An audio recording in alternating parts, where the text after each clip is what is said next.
بسم اللہ الرحمن الرحیم۔ اللہ کے بابرکت نام سے شروع جو دلوں کے بید خوب جانتا ہے۔ حضرت سلیمان علیہ السلام اور چیونٹی کا واقعہ۔ سمندر میں اندھے کیڑوں کی خوراک کا وسیلہ۔ حضرت سلیمان علیہ السلام نہر کے کنارے بیٹھے ہوئے تھے کہ ان کی نگاہ ایک چیونٹی پر پڑی جو گیہوں کا ایک دانہ لیے نہر کی طرف جا رہی تھی۔ حضرت سلیمان علیہ السلام اس کو بہت غور سے دیکھنے لگے۔ جب چیونٹی پانی کے قریب پہنچی تو اچانک ایک مینڈک نے اپنا سر پانی سے نکالا اور اپنا منہ کھولا تو یہ چیونٹی اپنے دانے کے ساتھ اس کے منہ میں چلی گئی۔ مینڈک پانی میں داخل ہو گیا اور پانی ہی میں کچھ دیر تک رہا۔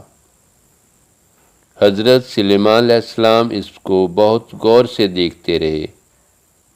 ذرا ہی دیر میں مینڈک پانی سے نکلا اور اپنا منہ کھولا تو چیونٹی باہر نکلی، البتہ اس کے ساتھ دانہ نہ تھا۔ حضرت سلیمان علیہ السلام نے اس کو بلا کر معلوم کیا کہ ماجرا کیا تھا اور وہ کہاں گئی تھی۔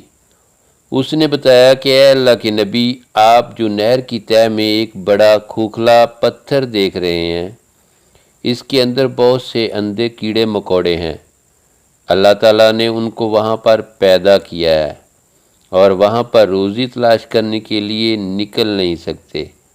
اللہ تعالیٰ نے مجھے ان کی روزی کا وکیل بنایا ہے، میں اس کی روزی کو اٹھا کر لے جاتی ہوں، اور اللہ نے اس مینڈک کو میرے لیے مسخر کیا ہے تاکہ وہ مجھے لے کر جائے۔ اس کے منہ میں ہونے کی وجہ سے پانی مجھے نقصان نہیں پہنچاتا۔ وہ اپنا منہ بند پتھر کے سوراخ کے سامنے کھول دیتا ہے، میں اس سوراخ میں داخل ہو جاتی ہوں۔ جب میں اس کی روزی اس تک پہنچا کر پتھر کے سوراخ سے اس کے منہ تک آتی ہوں تو مینڈک مجھے منہ سے باہر نکال دیتا ہے۔ حضرت سلیمان علیہ السلام نے پوچھا، کیا تو نے ان کیڑوں کی کسی تسبیح کو سنا؟